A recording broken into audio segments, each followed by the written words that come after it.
Hey everyone, are you a landlord looking to understand what you should charge for rent for your property? Or perhaps you're a homeowner looking to get into the game of real estate and you want to know if it's even possible to make a profit by renting out your property. Well, in this video, I'm going to show you one of the most popular tools, Rentometer, how to use it or to evaluate what you should rent out your property for. I'm also going to talk about some pitfalls of this tool as well as what we can look forward to in the future by using APIs to get this data. My name is Ariel Herrera, your fellow data scientist with the AnalyticsAriel channel, where we bridge the gap between real estate and technology. Please subscribe to this channel if you want to find out more ways to automate your business as well as getting that connection between real estate and tech. Please like this video as well if you want to continue seeing content similar to it. All right, let's get started.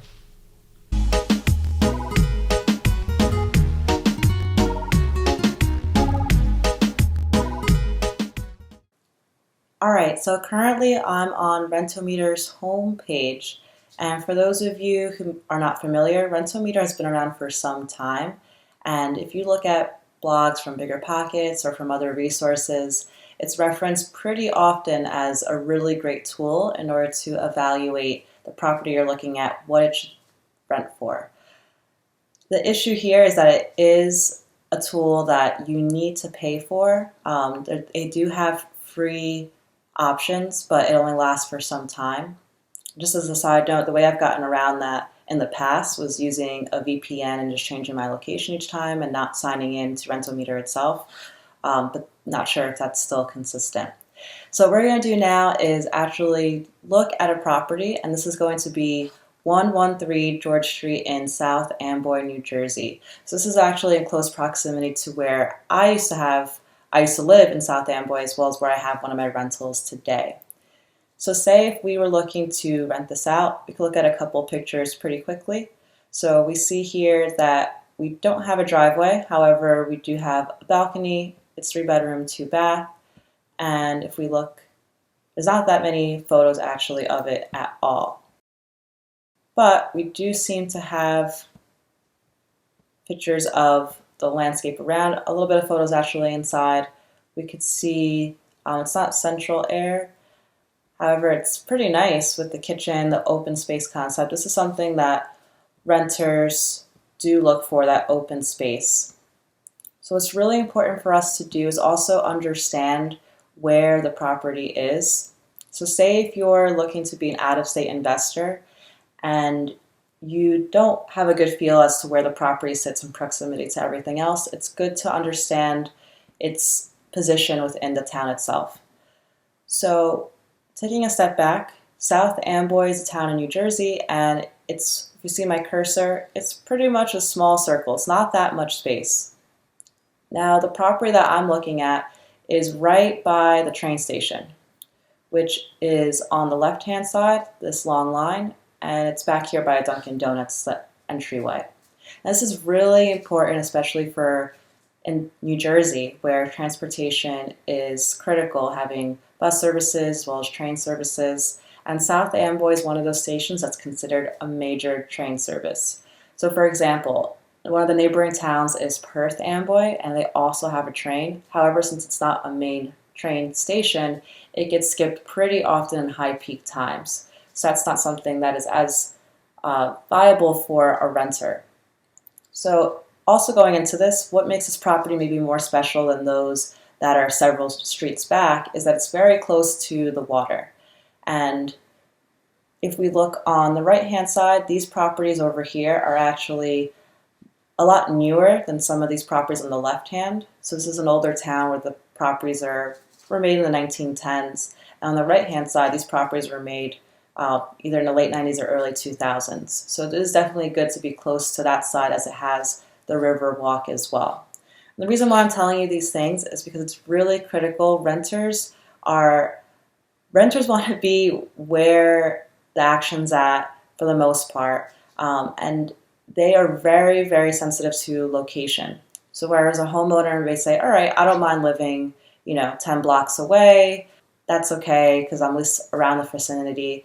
A renter is looking at this like, hey, I might only be living here for 1 year. I want to get the most out of my value. So it's very critical to look at things localized. And the reason why we care about what to price our rent to begin with is, for one, if we price our rent too high, we are going to have our property sitting on the market, rental market, for a longer period of time. And this is very detrimental to our vacancy rate. So if we have, say, a month, 2 months of our property just staying on the market, we're not getting any income, which is thus hurting our cash flow for the whole year. We may even be negative. Now, if we price it too low, we're leaving money on the table. And because rent is not as easy to change as a burger at a restaurant, the price is set usually in contracts. So the contracts range from, I've seen 6 months, a year, and I actually have one for 2 years. So if you price it too low, you are leaving money on the table and thus, again, hurting your cash flow. So it's not only important to see what the market rent is at today, but also project in the next year. If you see that it could have increases, maybe push it a little bit higher to that edge so that you're accounting for that down the line. Okay, so what we could do now on Rentometer is plop in this address. So ideally, I'd only want to look 12 months back, and we have here 113 George Street. I'm not going to select anything for bedrooms or baths as of right now, and I'm just going to go right into analyzing this address. Actually, since I had to select bath, so we'll put the 3-bedroom. And what we get is actually a set of properties that are supposed to be comparables, that not many of them actually sit in South Amboy. We see some in Staten Island, which is a completely different state, and in Perth Amboy, as I was telling you before, we could still utilize Perth Amboy since it is close proximity, but we had to remember that it has a completely different landscape than the town that we're looking at. The train station isn't as viable, and it's also a completely different demographic. Given it being a small town for South Amboy, I guess this is expected. And the next thing that we could do is view the Pro report. So you do need to be paying for Rentometer Pro in order to do this, which I currently don't do because I found other free ways to do this, which we'll describe. But it's important to understand one of the biggest tools that's used in the space. So we get some pretty cool stats. We see right off the bat that the average, which I take average for a grain of salt because you could have an outlier that skews the whole data here, but the median is $2,200 for a 3-bedroom, which based on this property and when it was bought, I bet that covers the mortgage. At the high end, these properties are going for $2,400, and on the lower end, $1,700. So how do we decide what to price this property for rent? Well, for one, we don't actually have pictures of the bedrooms. So I'm assuming the bedrooms are in okay shape. There's nothing too fancy. There's nothing that's making this property really stick out. We also don't see the backyard, which, again, I'm assuming this picture was taken when it was winter. So maybe it was just covered with snow. But still, I would have liked to see the backyard. So I'm guessing the backyard doesn't really have that much pop there. But this really does give great statistics as to what this looks like over time for rent. It seems like higher back in 2018, and it looks like it's very cyclical. So if we look at the January periods, it's always like coming down or lower than the moving average, seems like. I guess because maybe less inventory. Less people are looking to move in generally in northern states at that time because it's so cold. Most people look to move in the summertime. So we could see the distributions. This helps us to, again, kind of clarify that where the median sits or most of the properties rent for. And now what's really neat is we can get the viewpoint as to what are these actual properties, what are the addresses. So we can go to this one. This one's right by there, number A. And it's called 201 Bayside Court, South Amboy. It rents for $1,300, which is very low. But let's look at the property details to see if it's actually comparable to this property. So it looks like this is actually not in the same location. Let's make sure, go down a little bit more. So A is in the newer neighborhoods. That makes sense, because I was about to say this looks not like a 1910 house. It was listed for $1,300 for 2021. Wow, that's actually really, really low. And we don't see any pictures. So to look at photos, I guess what we could try to do is pop this in here, see maybe Zillow has any photos, which they do. Great. Now, how they're actually getting this rent information, I'm not sure, because I have a property here that's a 2-bedroom, 2-bath that's renting for $2,200, and it only took 5 days to get several people to apply for it. So I definitely think they're either incorrect in their assumption that it's that low, or that this person is okay with losing out on a lot of money per month.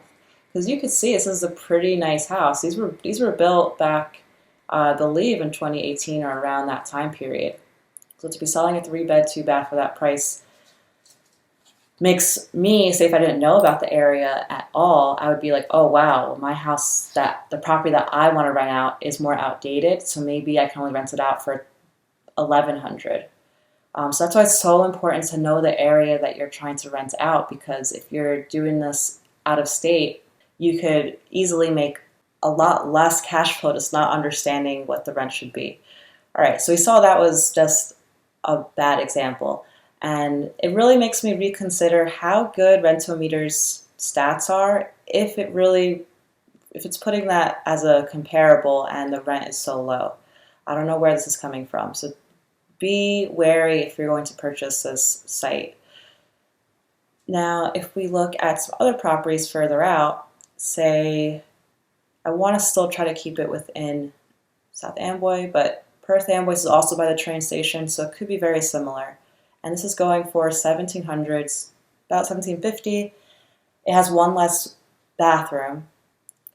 So we want to really just try to find a property that looks very similar to the one that we are working with. This one's inside an apartment complex, but what that could tell us at least is if that's an apartment complex and it has one less bedroom than the house that we have, we could definitely rent ours for more than this. So that's already a positive sign there. And we see another 1C, which is a townhouse that is in also Perth Amboy. There's two concerns that I have here. Is one, why aren't there enough rentals within the South Amboy area? So I know for a fact that there are a lot of 3-bedroom properties, but initially if I didn't know that, I would think, oh no, did I get a property that's maybe too large because most of them are renting quickly and they're less bedrooms. So these are just things that you think about. And Perth Amboy, this one rented in 2020 for almost $3,000. And it's a townhouse. It is newer, so we definitely can't rent ours for that high, but I am curious to see the inside of it. So again, that's not good on Rentometer's end by not having photos right there. That's not that hard to programmatically put together. But we could see the kitchen's pretty similar. I think our kitchen's a little bit nicer for the George Street one. If we go back to that photo, which is over here, because it has that backsplash, it's a little bit nicer. But yeah, the fact that this is renting for so much is pretty fantastic. It is a newer property though. Clean. And if I had to guess, I think from that photo, it looked like it was in close proximity to the train station as well and by things. It's right by all the highways. Great. So ideally the way we would go through this is looking at each of the properties that are up for rent, as well as the ones that already have rented, and try to find properties that are very similar looking to ours in terms of the age of the property, number of bedrooms, bath, and distance. And I want you guys to take away from this is that even though you're going to see Rentometer come up on a lot of research and blogs, it is not always the best site. As you can see, we have so much variability in what rent is here. I'm not sure where they're pulling it from. And to be honest, I probably would not pay this price. They charge monthly $20 a month on the lower end, or for the year, you get this deal, it's $40. We just looked at the Pro plan, and I mean, maybe it's just me, but I wasn't impressed with it that much. They also do have an API, which you can only access if you have purchased the credit. In the next video, I'm going to show you using Realtimol, which is a better tool at getting at getting rent data. And what's really great about that is it gives a correlation score, so you can actually assess which properties are more similar to the one that you're looking at, which I think is definitely stronger here. So that was it. That was Rentometer. We talked about some of the benefits we saw, as well as a lot of the drawbacks. And we also got into more detail of what kind of things you want to look at when thinking about renting out your property and comparing it to those that have already rented around it. So if you haven't already, please subscribe to the channel as well as like this content. Thanks so much.